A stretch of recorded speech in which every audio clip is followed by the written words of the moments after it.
अस्सलाम वालेकुम। अच्छा जी, we were doing differential equation और उसके कल कुछ क्वेश्चन हमने और किए थे। इन्फिनिटी वाली बातें मैंने कल डिस्कस की थी। आज हमारा फोकस होगा कुछ ऐसे क्वेश्चन में जिसमें डिफरेंशियल इक्वेशन में वर्ड प्रॉब्लम तरह आ जाते हैं। लेकिन उससे पहले अगर आप बताइए कोई प्रॉब्लम है आपको जो क्वेश्चन दिए।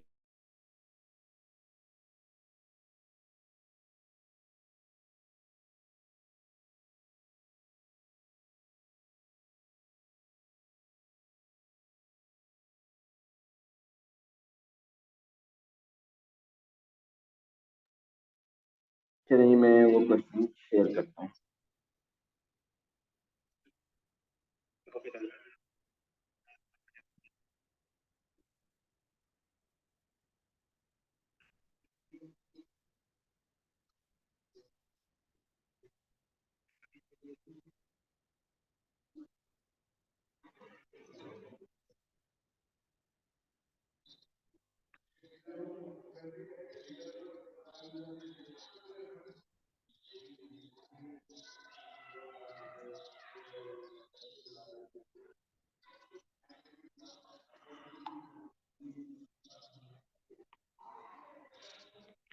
ओके जी, क्वेश्चन 2 करते हैं। आपको काफी चीजें क्लियर हो जाएंगी पीछे वाली भी।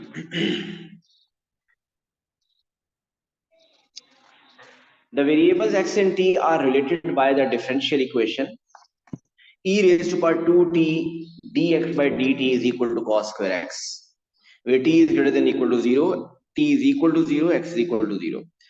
ओके, सो आपको सबसे पहले एक डिफरेंशियल इक्वेशन गिवन होगी और इसको वो कहेगा सॉल्व करें, सॉल्व दिस डिफरेंशियल इक्वेशन।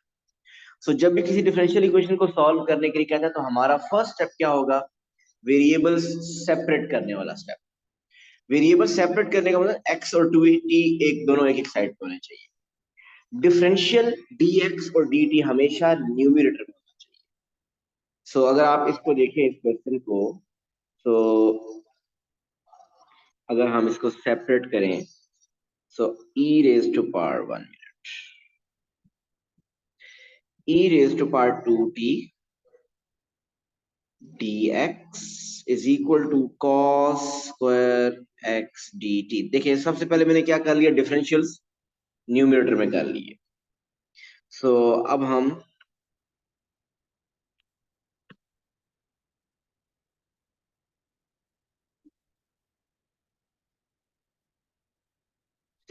इसको अगर देखें तो जिस साइड पे डिफरेंशियल dx है उस तरफ वेरिएबल x स्क्वायर होना चाहिए, x होना चाहिए। सो cos स्क्वायर x को इस तरफ शिफ्ट कर दें, so it will become cos square x dx और e पावर 2t को उधर शिफ्ट कर, सो e पावर 2t dt। सो इस स्टेप में देखिए कि आप वेरिएबल सेपरेट करेंगे और यही एक स्टेप है डिफरेंशियल इक्वेशन का डिफरेंट। बाकी इसके बाद थ्रू आउट आगे चैप्टर इंटीग्रेशन का। अब आपको जब वेरिएबल सेपरेट कर चुके हैं, now integrate both sides.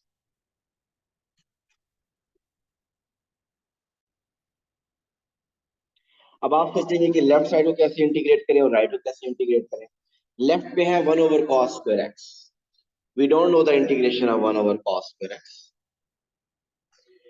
But we know 1 over cos square x is secant square x, और secant स्क्वायर x की इंटीग्रेशन हमें पता है वो क्या होती है, वो tan होती है, बट वो हम नेक्स्ट स्टेप में करेंगे, अभी हमने इंटीग्रेट नहीं किया। और इसी तरह 1 ओवर e पावर 2t को भी इंटीग्रेट करने के लिए we need to bring e power 2t in the numerator. Now we are ready to integrate. The integration of secant square x is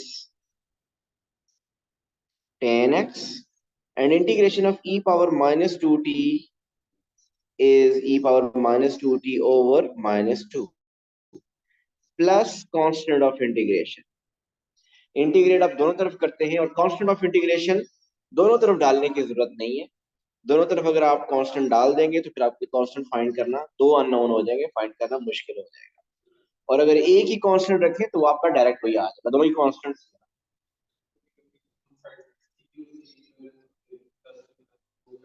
लेकिन हमें क्या पता वो कांस्टेंट क्या और ये कांस्टेंट क्या, ये तो जब सेम होंगे तब कैंसिल होंगे। तो इसलिए अगर हम दो कांस्टेंट लेंगे भी तो एक को C1 लेंगे, दूसरे को C2 लेंगे। डिफरेंट करेंगे, लेकिन हम टू कांस्टेंट लेंगे नहीं, हम एक ही लेंगे। अच्छा, इनिशियल कंडीशंस क्वेश्चन में दी हुई थी x 0 t 0 था शायद, वो सी फाइंड करने के लिए कंडीशन जो दी होती है इंफॉर्मेशन।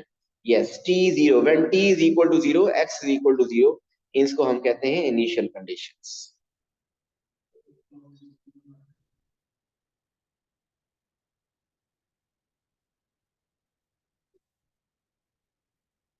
सो अब आप पुट कीजिए x is equal to 0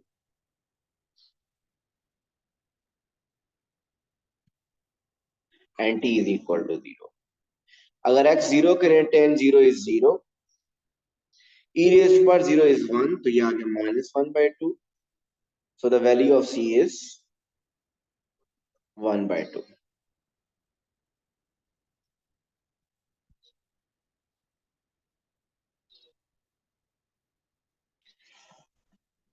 okay, अब आपको उसने ये तो c की वैल्यू हम पुट कर लेते हैं।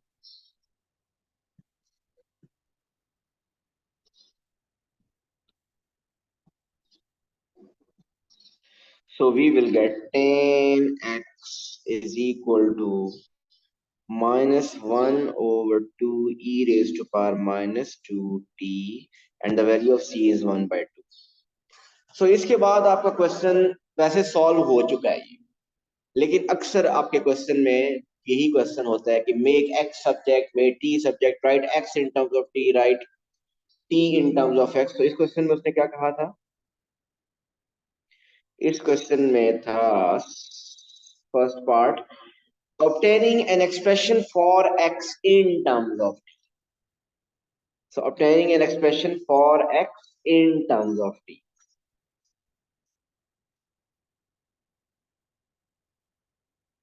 So यहां से अब आप x को सब्जेक्ट बनाइए। So अगर आप x को सब्जेक्ट बनाए तो it will be tan inverse of 1/2 minus 1/2 e raised to power -2t। That's it।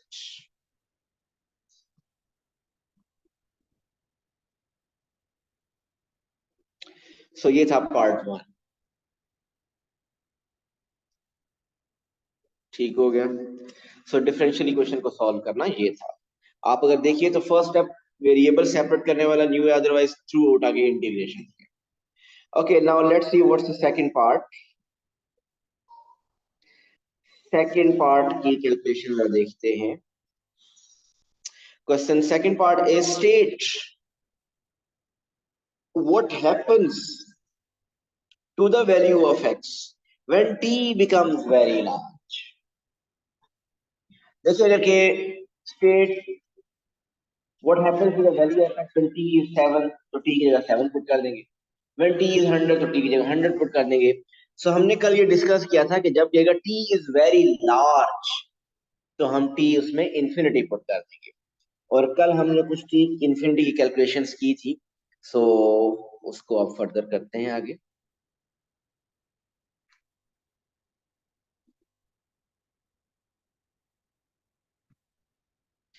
कुछ जो कैलकुलेशन कल पहले की थी वो पहले बता दूं आपको कि 1/0 आपको पता है कि इंफिनिटी होता है, 1/इंफिनिटी अप्रोक्सीमेटली आप कह लें कि ये 0 होता है। e पावर इंफिनिटी इंफिनिटी होता है, e पावर माइनस इंफिनिटी 0 होता है। क्यों e पावर माइनस इंफिनिटी 0 होता है? तो ये होता है 1/e पावर इंफिनिटी। तो 1/इंफिनिटी 1/इंफिनिटी इज 0।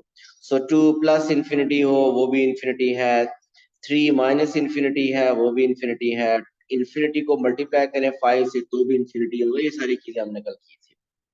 और फिर ये बताया था कि अगर कहीं पे इंफिनिटी पुट करने से इंफिनिटी ओवर इंफिनिटी बन जाए, या 0/0 सिचुएशन आ जाए, 0/0 सिचुएशन आए या इंफिनिटी ओवर इंफिनिटी आए, तो उस सिचुएशन को हमने डील करना है, हमने कोशिश करना है कि इंफिनिटी ओवर इंफिनिटी या 0/0 ना आए।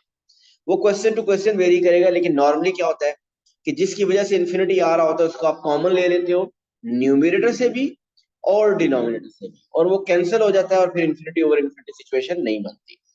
बट वो क्वेश्चन में हम डिस्कस करेंगे। अभी हम देखते हैं कि इसका सेकंड पार्ट में अगर हम इसमें इंफिनिटी पुट कर दें, मेंटली चले करें, आपको वर्किंग वैसे अगर करूं तो मैं पूरी कर सकता हूं इसमें, लेकिन इसमें मेंटली बताइए इन्फिनिटी पुट करने से क्या आंसर आएगा। अगर यहाँ इन्फिनिटी पुट कर दो टी में, तो ये ई पावर माइनस इन्फिनिटी बन जाएगा। ई पावर इन्फिनिटी माइनस इन्फिनिटी क्या बन जाएगा, जीरो।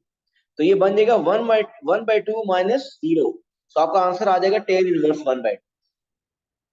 सो इसका मतलब जब t बहुत लार्ज होगा उस वक्त x will approach to tan inverse 1/2, then x approaches to या tends to tan inverse 1/2। तो उसने कहा था स्टेट मीन कोई वर्किंग ना करें, बस डायरेक्ट लिखें। सो कोई कैलकुलेशन भी आगे करके बताने की जरूरत नहीं, tan इनवर्स 1/2 का आंसर क्या आता है। सो अगर आप t इंफिनिटी पुट करें तो e पावर माइनस इंफिनिटी बन जाता है, e पावर माइनस इंफिनिटी होता है zero.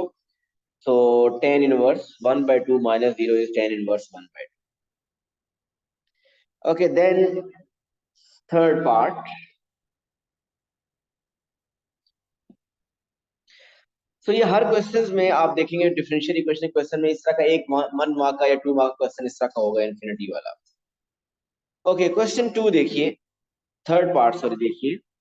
Explain why x increases as t increases। Explain why x increases as t increases।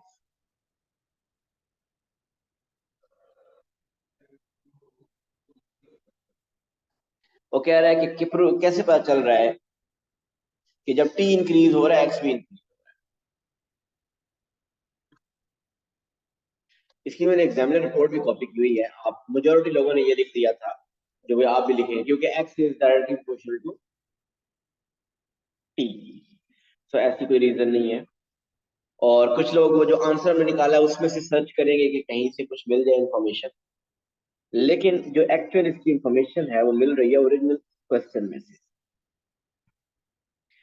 देखिए ओरिजिनल क्वेश्चन में अगर आप देखें तो dx/dt क्या है, वो है cos square x over e power 2t।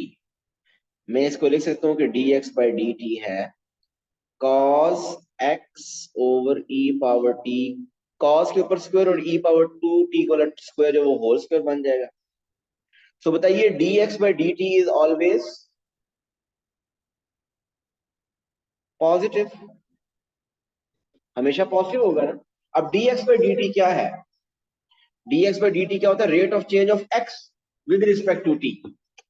तो रेट ऑफ dx/dt अगर पॉजिटिव है इसका मतलब कि the change the time rate of change of x is always positive, mean अगर टाइम इंक्रीज होगा तो x भी इंक्रीज होगा। अगर आपको याद हो p1 में अगर कोई क्वांटिटी डिक्रीज होती थी तो हम dx/dt को नेगेटिव लिखते थे। तो अगर वो पॉजिटिव आ रही है तो इसका मतलब इट इज इंक्रीजिंग। सो इसकी रीजन सिर्फ ये है कि time derivative of x is always positive, rate of change of x is positive. और उसकी रीजन मैंने क्लियरली शो कर दिया कि उसका आंसर होल स्क्वायर है, और जब भी कोई टर्म होल स्क्वायर में होती है तो उसका आंसर हमेशा पॉजिटिव। क्या कोई पता नहीं है। नहीं।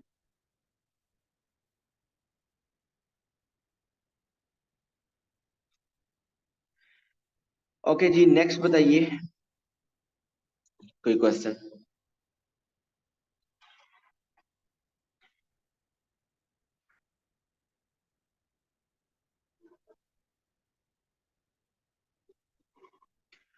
है। चारों नहीं, तीनों नहीं हुए, 4 5 6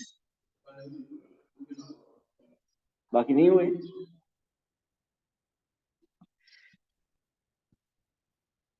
वैसे मेरा तो ख्याल है मैंने 4 5 दिए थे, मैंने 4 5 6। अच्छा हाँ हाँ हाँ, मैंने कहा था ट्राई कीजिएगा। असल में इसमें आ गए वर्ड प्रॉब्लम, स्टेटमेंट्स। जरा देखिएगा, जिस तरीके से अगर आपको याद हो कि ओ लेवल में आप करते थे, अगर कहे x is directly proportional to y, तो इसको मैथमेटिकली कैसे लिखते थे, x is equal to ky। अगर वो कहता था x is inversely proportional to y, हम कैसे लिखते थे? x is equal to k over y।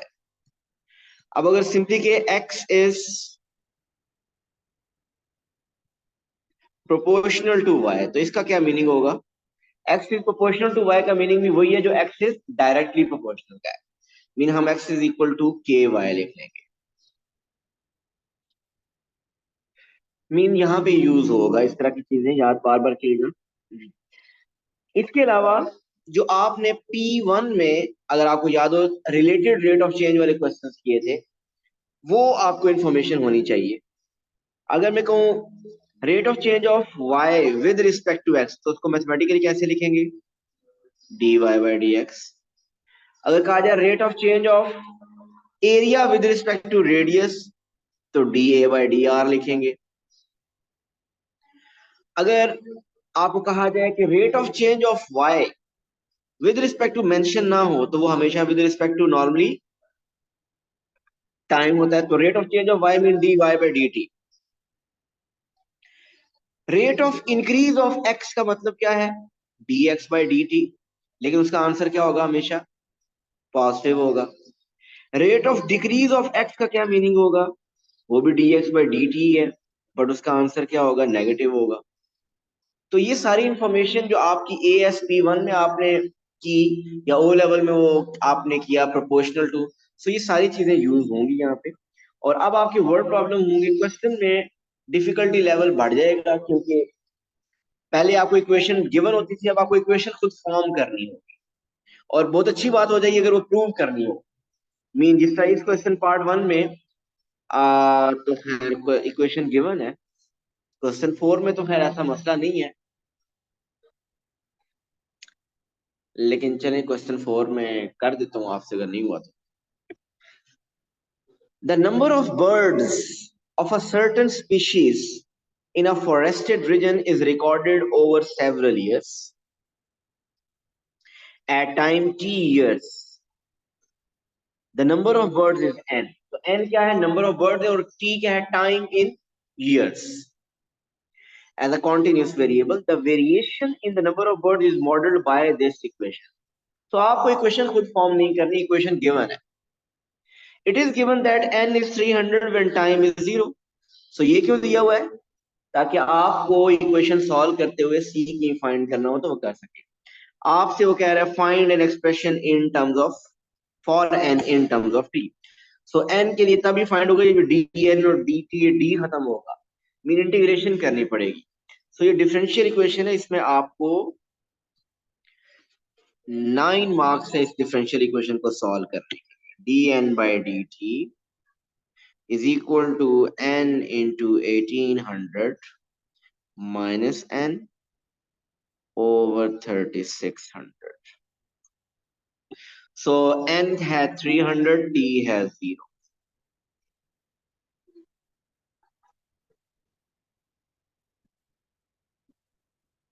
और हमने n को सब्जेक्ट बनाना है।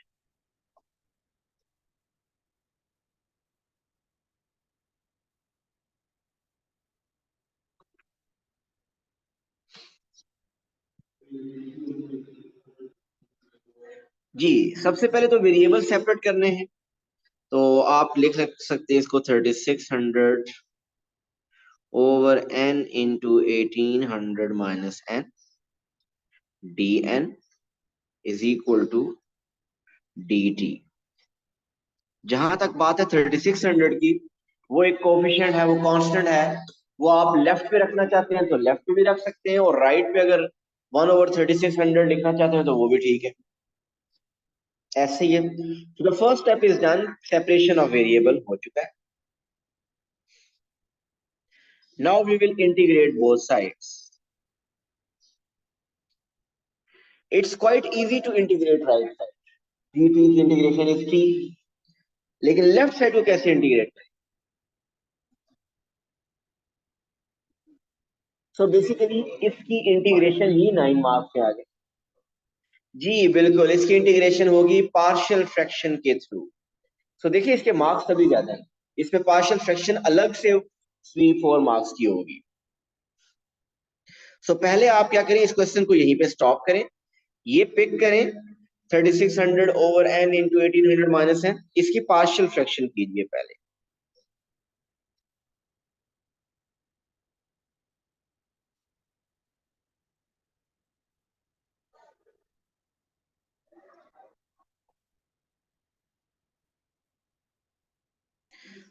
हम सपोज करेंगे दोनों डिनोमिनेटर लीनियर हैं, partial fractions are a over n plus b over 1800 minus n। ये हमने लेट कर लिया। पहले आप पुट कीजिए n इज इक्वल टू 0, और फिर आप यहाँ पे पुट करेंगे 1800 minus n is equal to 0, mean n is equal to 1800। जब आप n 0 पुट करेंगे, ओके मिडिल में मैंने एक स्टेप नहीं किया, वो आई होप आपने कर लेंगे। 3600 is equal to a into 3600 is equal to a into 1800 minus n plus bn। जब आपने n 0 पुट किया, आपके पास a आ गया 2, ऐसे ही है। और जब आपने n 1800 पुट किया तो b भी 2 आ गया, वो भी 2 आया। So the partial fractions are 2 by n plus 2 by 1800 minus n। Okay, अब हम इसको यूज करते हैं उस ओरिजिनल इक्वेशन में यहाँ पे, और फिर इसको इंटीग्रेट करते हैं।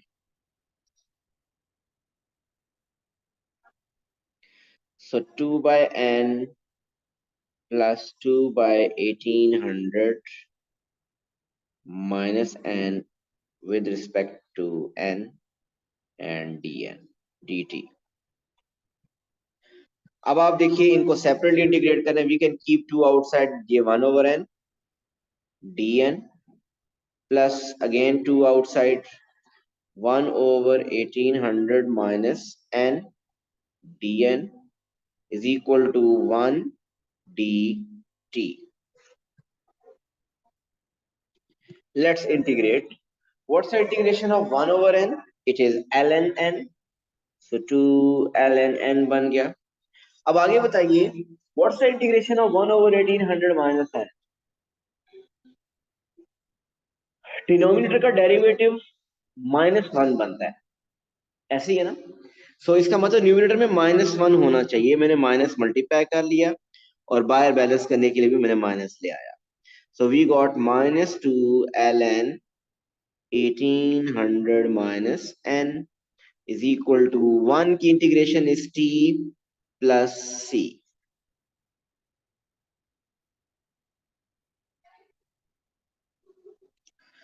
अब आप ये c फाइंड कीजिए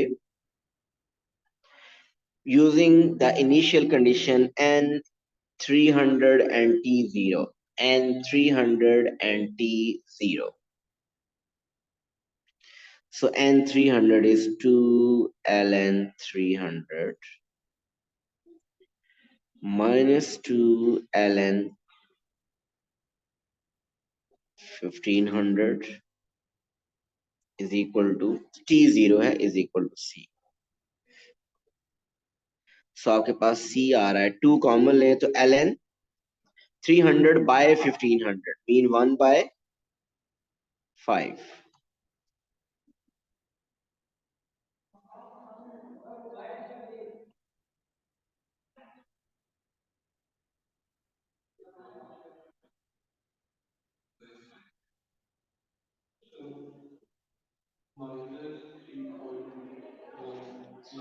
नहीं नहीं, एग्जैक्ट करेंगे, कैलकुलेटर यूज करने की जरूरत ही नहीं है। आगे अब आपको सब्जेक्ट बनाना है, तो ये अब आपके पास बन गया 2 ln n minus 2 ln 1800 minus n is equal to t plus c is 2 ln 1 by 5। तो अभी क्वेश्चन कंप्लीट नहीं हुआ, उसने कहा था कि आप n को सब्जेक्ट बनाइए। अब n को सब्जेक्ट जहां बनाना है, सो बेस्ट तो ये है कि एल एन, ये एल एन, ये एल एन, ये एल एन, ये सब में एल एन आ रहा है, तो ये एल एन वाली टर्म एक तरफ करके पहले सिंगल एल एन बना लें, वहां से एल एन को रिमूव कर देंगे हम एक्सपोनेंशियल फॉर्म में चेंज करके, फिर एन को सब्जेक्ट बनाएंगे। वो भी कर सकते हैं आप। अगर टी एल एन करना चाहते हैं तो वो भी, टी एल एन ई करना चाहते हैं वो भी कर सकते हैं। अच्छा, इसको मैं एल एन वाली टर्म्स को सब एक तरफ कर रहा हूँ और उनमें से टू कॉमन भी ले रहा हूँ, जरा मैं डायरेक्ट करने लगा, समझिएगा प्लीज। मैंने एल एन वाली टर्म सब लेफ्ट पे कर ली और उनमें से टू कॉमन भी ले लिया, तो हमारे पास क्या रहा, एल एन, और फिर मैं रूल्स भी लगाने लगा हूँ। एन न्यूमिनेटर में, 1800 माइनस एन डिनोमिनेटर में, क्योंकि वो उसके साथ माइनस है, और ये भी जब इधर आएगा तो उसके साथ भी माइनस होगा, तो 1/5 डिनोमिनेटर में ही आएगा, 1/5 डिनोमिनेटर में ही आ रहा है। क्या मैं इस 1/5 को न्यूमिनेटर में एन के साथ 5 लिख दूं? एक ही बात है ना। जो डिनोमिनेटर में 1/5 है, उस 5 को मैं न्यूमिनेटर के साथ मल्टीप्लाई कर तो 5 एन लिख दूं।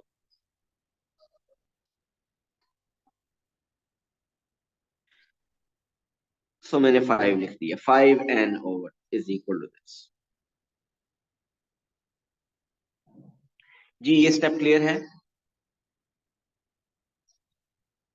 सो we got L N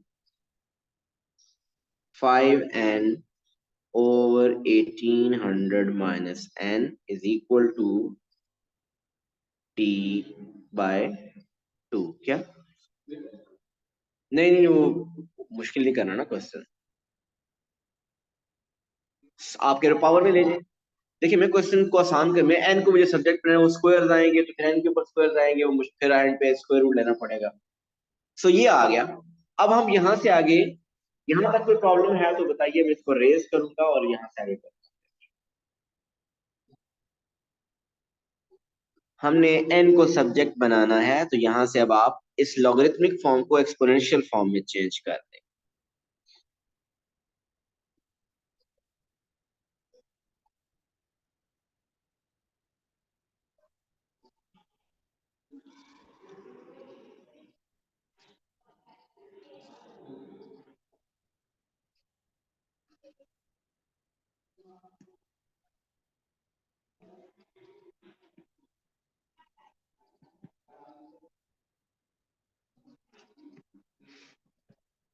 okay, इसको एक्सपोनेंशियल फॉर्म में चेंज करेंगे तो आ जाएगा e⁻t/2 is equal to 5n/1800 minus N.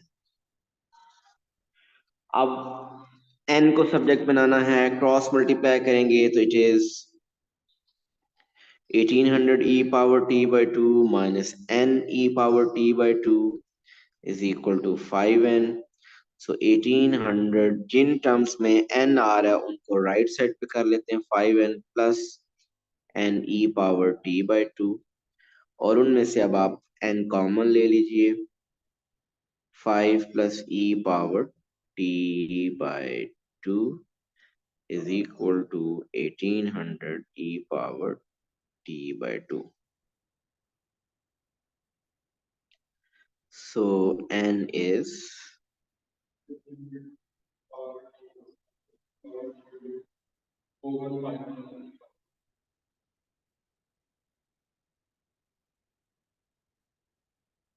so this is the n in terms of t।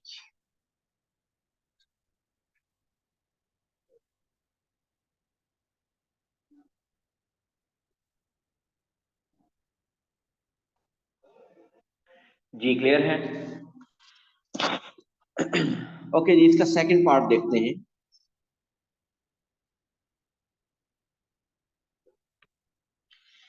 According to the model, how many birds will there be after a long time? According to the model, how many birds will there be after a long time? तो क्या करना है, T हमने infinity put कर दें, तो number of birds पता चल जाएंगे। अब ये वो क्वेश्चन आ गया, अगर आप देखें, अगर इन्फिनिटी पुट करें, बताइए आंसर क्या आ रहा है। जी, E power infinity, infinity over two भी इंफिनिटी होता है, तो न्यूमिनेटर में इंफिनिटी आ रहा है और डिनोमिनेटर में भी इंफिनिटी आ रहा है। अगर आप पुट करें तो अब आपको समझ आ गया कि इंफिनिटी ओवर इंफिनिटी सिचुएशन आ रही है। जी ऐसा है ना, इंफिनिटी ओवर इंफिनिटी। और जब इंफिनिटी ओवर इंफिनिटी सिचुएशन आ जाए तो ऐसी सिचुएशन को में आप अभी इंफिनिटी मत पुट कीजिए। आप इसको अवॉइड करने के लिए क्या करें, कुछ कॉमन लें। अब न्यूमिनेटर में तो टर्म ही एक है, ई पावर टी बाई टू, एक ही टर्म है 1800 E power T by two. तो आप न्यूमिनेटर डिनोमिनेटर में से ऐसा करें, कॉमन लें। क्या कॉमन लेंगे, किसकी वजह से इंफिनिटी आ रहा है, ई पावर टी बाई टू की वजह से। तो आप ई पावर टी बाई टू ले ले कॉमन, अंदर क्या बचेगा, 5 over E power T by two plus one. ऐसा ही है ना। अब इसका क्या फायदा होगा, ये E power T by two, E power T by two cancel हो जाएगा, और अब आप इंफिनिटी पुट कीजिए। अब आप पुट करेंगे तो इंफिनिटी नहीं आएगी। देखिए आंसर क्या आ रहा है, इंफिनिटी पुट करें,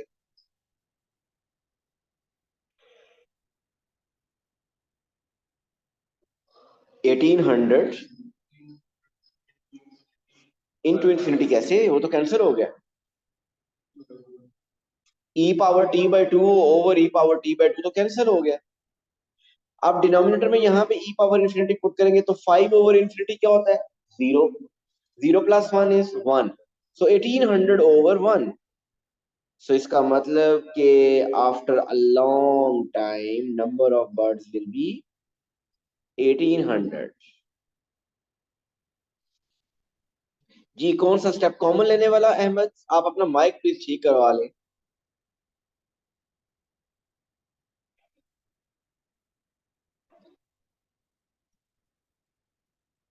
ये स्टेप कॉमन लेने वाला।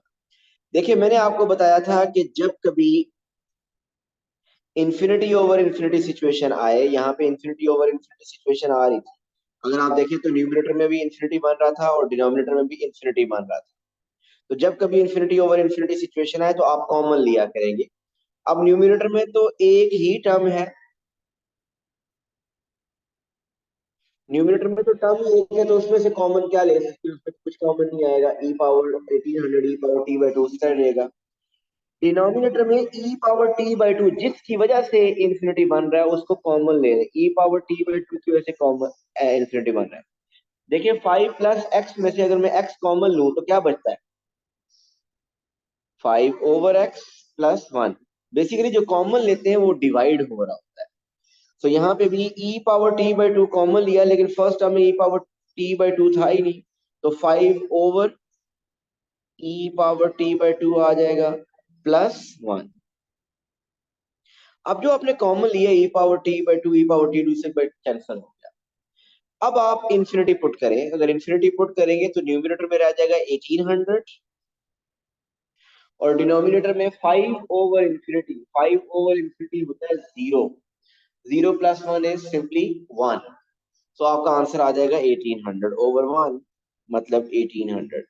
So after a large time, number of bacteria will be 1800। जी क्लियर है सबको। ओके अब आप इस वर्कशीट के जितने भी रिमेनिंग क्वेश्चन है आज ट्राई कीजिएगा। प्रॉब्लम्स आएंगी लेकिन आप इनको अटेम्प्ट सबको कीजिएगा, जितने भी क्वेश्चन रह गए हैं वो सब आज आपने अटेम्प्ट करने हैं और हम उनके प्रॉब्लम्स कल डिस्कस करें। थैंक यू सो मच, अल्लाह हाफ़िज़। प्रॉब्लम्स आएंगे, याद रखिएगा, थोड़ा थोड़ा वेरिएशन हर क्वेश्चन में हो।